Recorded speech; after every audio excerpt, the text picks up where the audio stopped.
The holidays are meant to be a time of joy and kindness and generosity and togetherness.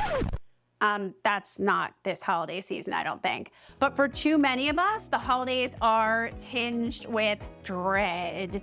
We dread the inevitable arguments over money, politics, family history. We dread the squabbles over sharing space and attention. We dread the arguments about whose turn it is to do what or whose responsibility it is to take care of home. I don't really want to go to the holidays this year. And many people feel the same. As adults with ADHD, this is an added layer because we have adults and people in our families who literally do not believe in ADHD. And I don't know how you cannot believe in ADHD or autism. It's not the Easter Bunny. I think it's very strange, but we need some strategies. Hi everyone, I'm Carolyn Maguire and I am here to talk about all things friendship and ADHD. Please like this video, subscribe to my channel, and let me know what you think in the comments. I think it's important to say first that obviously there are members of our families with whom we have to set a boundary and we have to say, my child needs this or I need this. We may have to, in some cases, really take a stand or tell them ahead of time things that are not acceptable. So I don't want people to think that I am invalidating that in any way. But I want to talk about some strategies for those of us who want some peace and who want to get along. And they don't all include hiding in the bathroom, which is something that I just read most people do.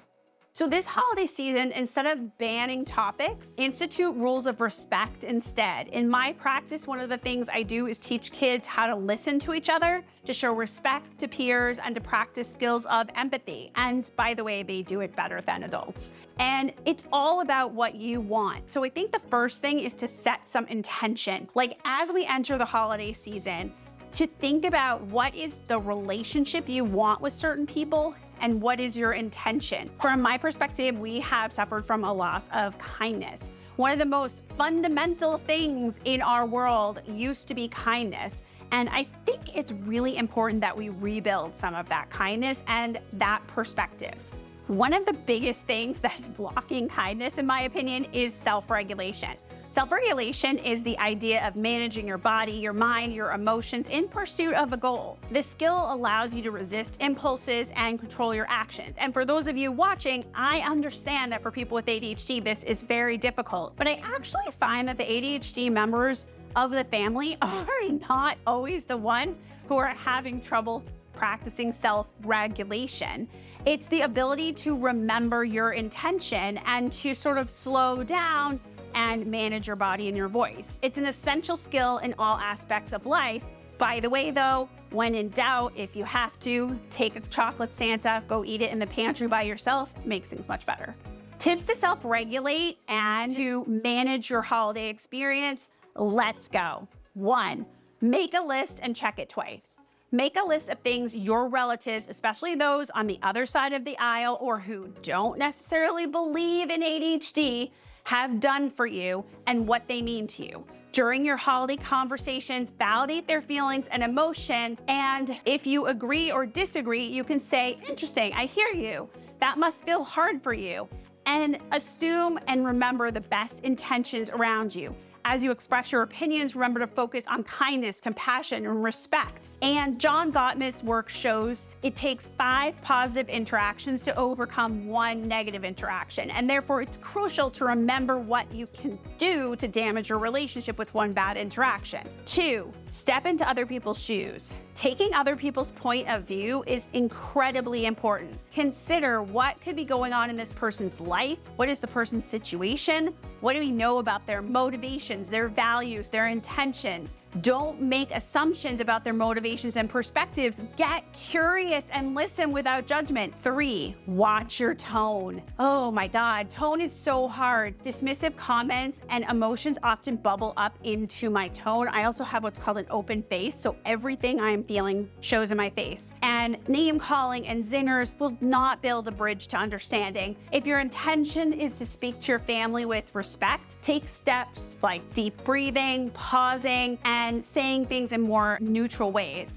One tip is to take out the words always and never and avoid those kind of bold statements. Make a plan in advance of how you're going to respond to someone. And for instance, say, I really hope we can keep this conversation respectful.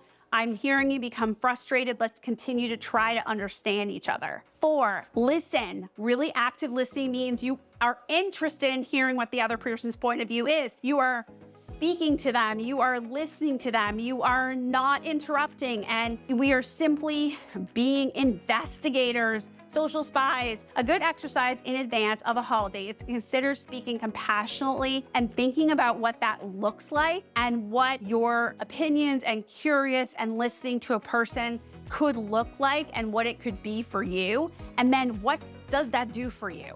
5, manage emotions rather than them managing you. When you feel upset or flooded and you feel your brain becoming hijacked, be aware that you are going into fight, flight, or freeze, and you are experiencing that flooding in your body. Pay attention to your body signals. For me, I always feel it in my chest and my stomach when my emotions are rising. When we lose self-regulation, our blood pressure actually goes up. And I call this the internal elevator. Our internal elevator actually escalates. So that might be time to take a pause. So it's really important to sometimes pause, take a walk around the block. I am always one who volunteers to take care of kids and walk dogs because that is always a good way to get out of town.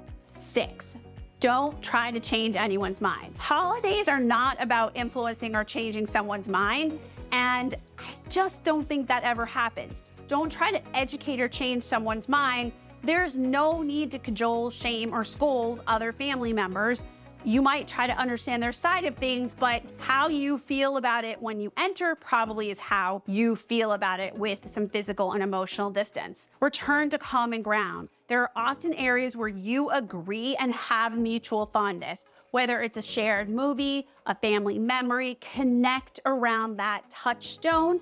Maybe even have something that you're actively doing, like making a gingerbread house or watching football. Something that you're doing can really help alleviate strain. And when in doubt, you can go back to the rules that we often make where we say these topics are off limits. I hope this helps. I think self-regulation and kindness could bring a lot to this holiday season. I know many of you are filled with dread. Let me know what you think in the comments and let me know how it goes. Bye, friends.